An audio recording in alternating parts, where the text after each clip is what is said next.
My unit, salute, happy Thanksgiving. I told you guys you were going to get an amped up show on Thanksgiving, and just as I promised, you're getting an amped up show on Thanksgiving. Thursday, November 28, 2024. There's no better time than Thanksgiving to give proper thanks to every single one of my channel members, by the way. So while we are rolling with today's episode, somewhere on your screen, my channel members, you will be given a proper shout out, a proper salute. Because I just think there's nothing more badass than every single month chucking a coffee at the channel when it's never needed. But trust me when I say always appreciated. Channel members, thank you. Happy Thanksgiving if you do indeed celebrate. And if you don't celebrate, well, BC is still thankful for you guys. On today's show, we will be talking Brock Lesnar. Big update on Brock Lesnar. And by the same token, a big update also on John Cena. Meltzer recently with a report, but my people are debunking that report. Not so fast, Meltzer. My people said, hold my coffee, BC, I got you. So I'm going to tell you what I'm hearing. And John Cena's new contract is not as simplified as Meltzer is claiming.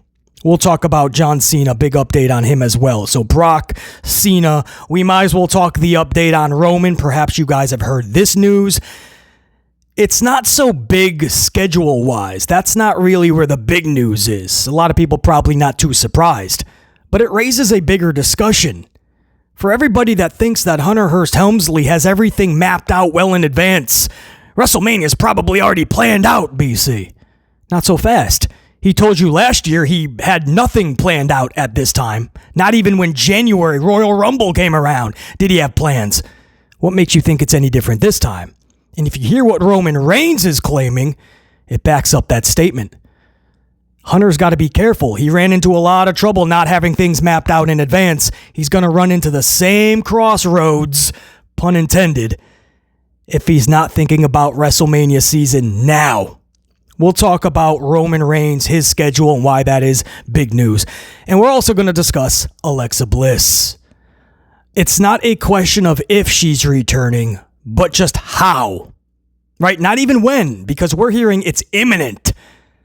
But it's how. How does Alexa Bliss return? BC, what do you mean? Well, what I mean is there's only two ways she can return. So what would you choose? If you know, you know. If you don't, stay locked in. Grab your coffees, grab your bevies, kick your feet up. We're going to talk all this and a lot more. I'm not even going to take you guys to an opening signature. I'm going to get a swig of coffee. We're just going to jump right into it. We'll start with Brock Lesnar. We'll just go in order. Brock, Cena's news, Roman's, Alexa's. Have you guys out, rocking back with the family, right? Hopefully you told the fam, hold off for 20 some odd minutes. I'm going to go listen to BC. You need a break from the fan. You tune into the Amped Up show. That's what I'm here for. And hopefully BC can take care of his business and attend tonight's Green Bay Packer game. Tonight, Thanksgiving night, Packers, Dolphins. If you're not a football fan, now is a great time to become one. Join our unit. It's the Green Bay Packer unit. The green and gold. We'd love to have you. So today's a great day to become a Packer fan. Tonight, the Dolphins from Miami come into the cold climate of Green Bay, and hopefully we can whoop that ass. Go, Pack, go. So hopefully I'll have you guys in and out of this episode really quick so BC can also do what he's got to do and catch that game tonight. Salute, let me get a swig. We'll start off with Brock.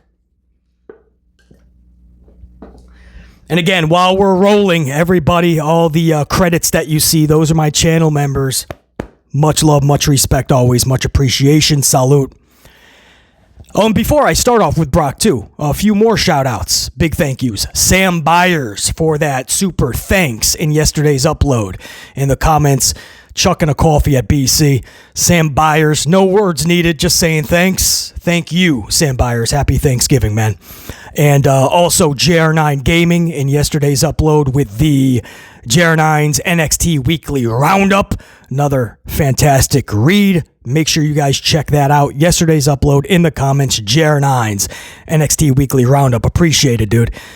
And Jimmy Fingers 19, 2 uploads ago, the Raw Review, which went up early Tuesday morning, I believe, or later, maybe afternoonish. But Jimmy Fingers 19 with a mini banger bomb. By the way, I got to give you a separate salute. Jimmy Fingers 19 rocking, chucking a bunch of coffees at the channel. And Jimmy Fingers 19, may I just say, interesting notion going with Kofi Kingston as the heel turn, not Xavier. Interesting, but not the first that I've heard that from. A lot of people believe that it would be best suited to be Kofi doing the heel turn.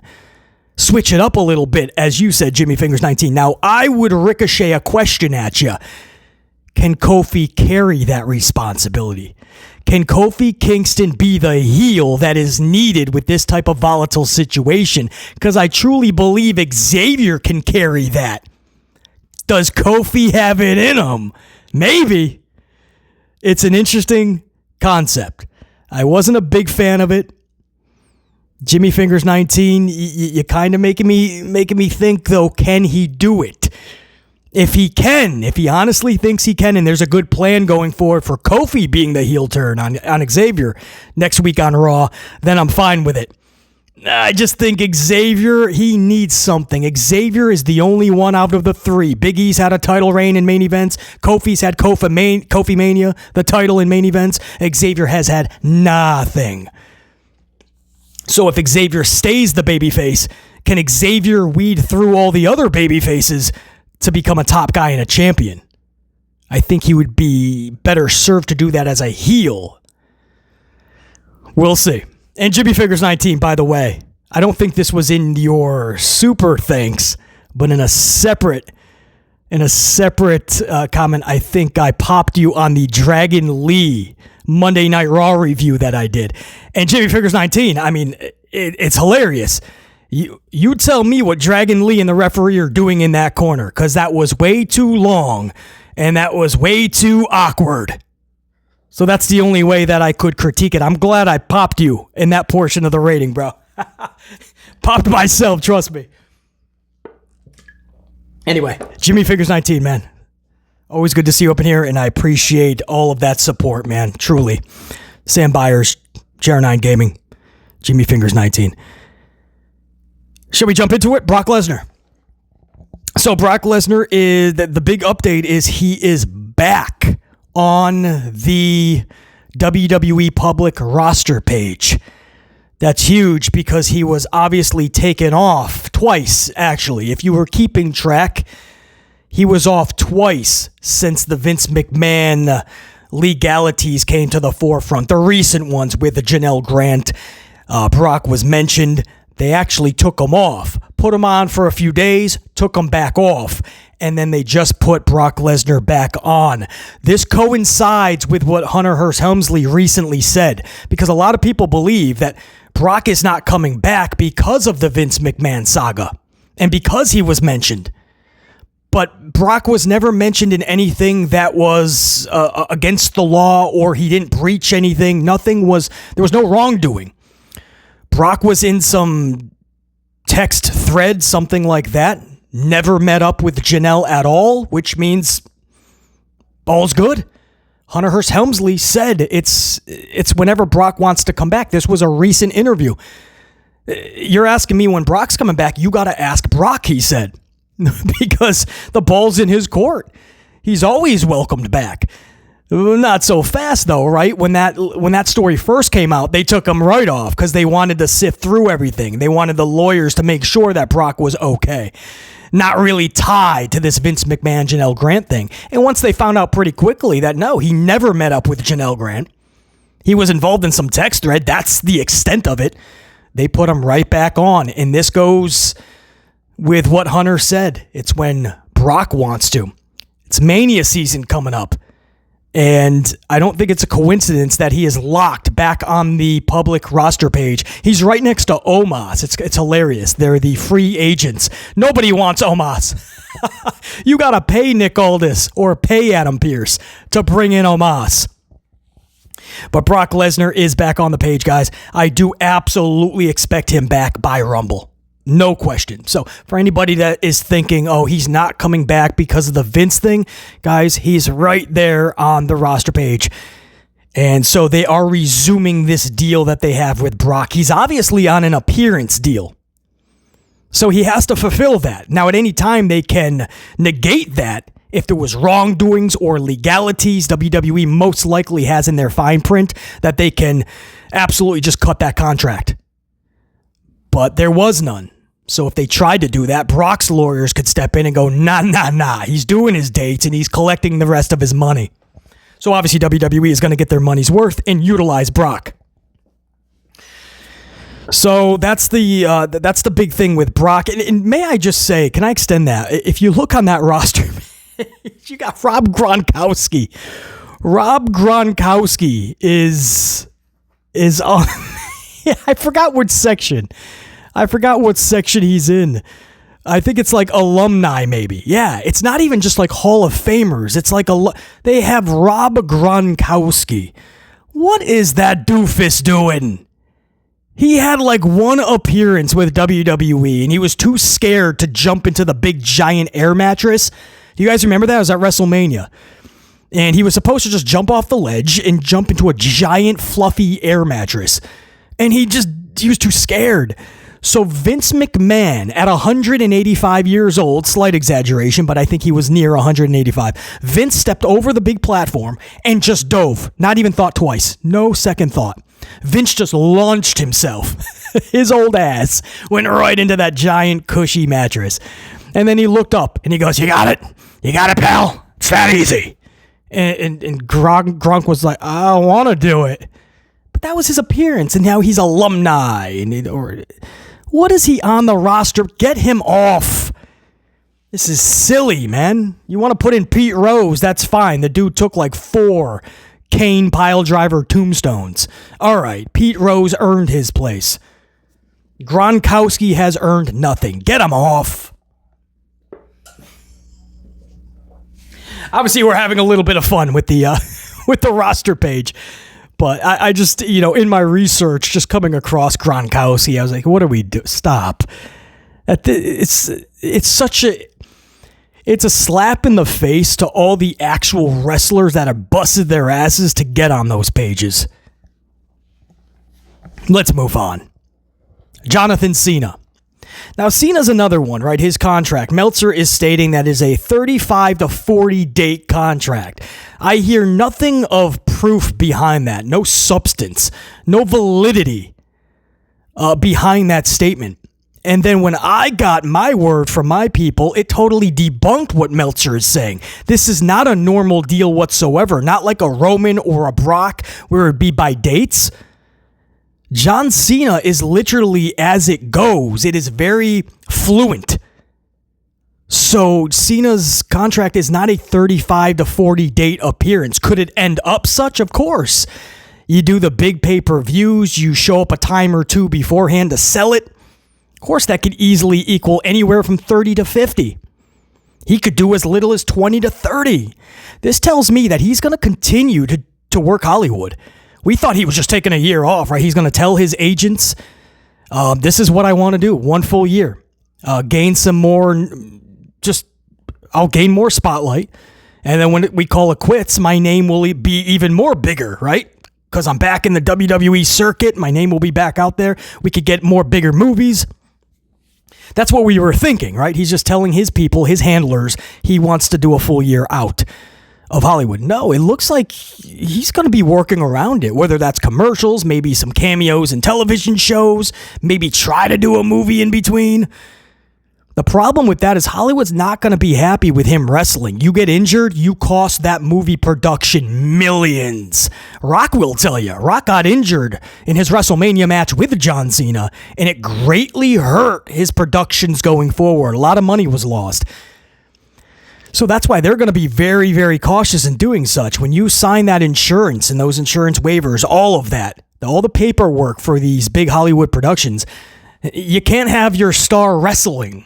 So I don't know how they're going to map all this out, but this is it's all fluent, this contract. There is nothing actually set. From what I am hearing, it is a contract unlike any other WWE has ever cut with one of its talents. So take that info and do what you will with, but that's what I am hearing. So I don't want to totally debunk Meltzy Boy, but that's a big difference when you're just trying to make this sound like a simplified contract. Now, I think it's worth mentioning Roman Reigns in the same category, because Roman came out recently in an interview. Roman talked about his contract. He said, honestly, I don't know my schedule going into 2025. We haven't ironed that out.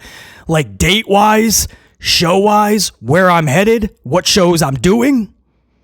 Now, that part might not shock you. Okay, Roman's usually home half the time anyway. I'm not that shocked, BC, that they haven't ironed out his contract or his dates in the first few months of 2025.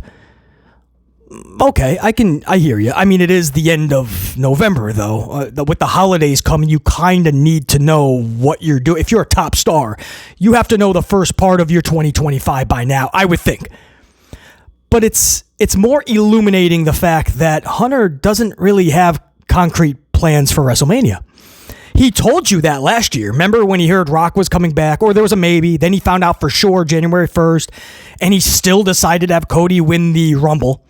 And when asked why, he said, I don't know, I was just kind of winging it. Like, we were just going to see what happens, you know what I mean? Like, I just felt like Cody winning was the right decision. And then he admitted they went into that whole turmoil because he didn't have a plan, and it ended up not being the best decision. And then we got the weird 2 months that we got afterwards. That was all because Hunter there was nothing. And that's the top of the card. The mid card, everything else, Hunter didn't know. He doesn't think that far ahead. Some people love to say Hunter is great at like long-term booking and long-term storytelling. He's not. Look at how he books. He's very short-term. Very short-term. He does these little blocks of booking. Just watch a Raw, watch a SmackDown. And anything that is in length, you're not telling me it's that interesting. And don't give me bloodline BS. That's all Paul Heyman, first of all. And even that had a lot of downs at times, I'll be the first to admit. But long-term wise, bloodline has given us a lot more positive than negative. But that's all Paul Heyman, we know that. But he books in short blocks, and that was obvious last year for Mania. This year, Roman's telling you he has no idea. And he's got no reason to lie. He would at least tell who he's being interviewed by. No, I got some heavy dates coming up. Netflix, Rumble, and WrestleMania. Oh, I'm heavily booked. I got like 15 dates from the jump. So we'll see how it goes. That's how you answer that. This dude honestly was like, I don't know. I haven't a clue. WWE, we haven't talked about any of it. That's a problem because Rumble's coming up. So that's Roman. He's admitting that he doesn't know his dates. He doesn't know the towns he's making. They're going to wing it as WrestleMania approaches. And then the most interesting in this amped up load, most interesting conversation for BC anyway, because it's such an interesting concept, debate, discussion. Alexa Bliss. She's coming back. It's imminent. There's word that it's Royal Rumble, but I'm also hearing word that she could be implemented in this new Intercontinental Championship tourney. In which case, do you have her win the tournament and win this new championship? Are fans going to cry because she didn't deserve it? She's been on the shelf for so long. She's had the injury, then she had the pregnancy, then she was waiting by the phone for WWE to use her, and she comes back right to a championship. Right? Is that going to be a detriment to Alexa? But the point is, she's coming back, and she's coming back imminently. The bigger question is, how does she come back? There's only two ways, and these are the two ways.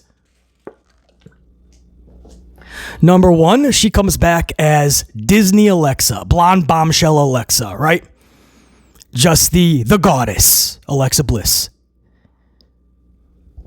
Coming down, maybe the Alexa Bliss talk show. Remember, she used to just have the coffee. I forgot, what was that called? Was there a name for that? Man, I forgot what that was called, but she used to have the coffee. I didn't mind that talk show at all.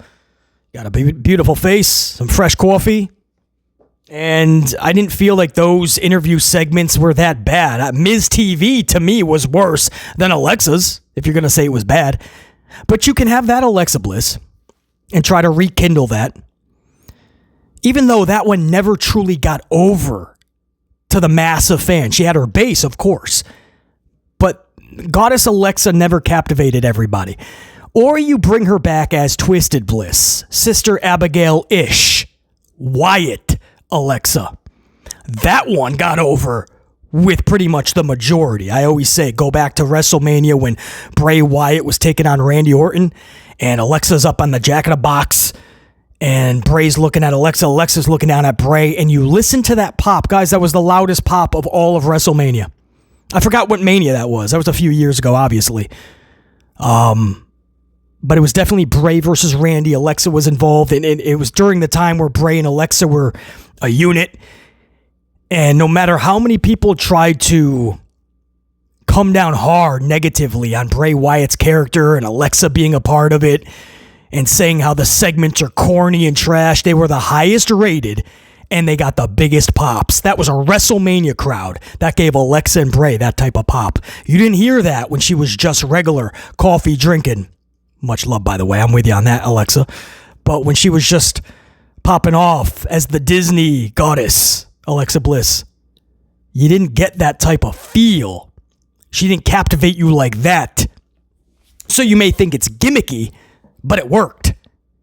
Now, without Bray Wyatt, if you take Bray out of the equation, would that still work? I feel the Wyatts are still trying to get their feet from under them, right? Get their footing down. And then they can start to walk, right? What is it we just said, Moxley, about AEW? They ran before they could crawl. Crawl, walk, run.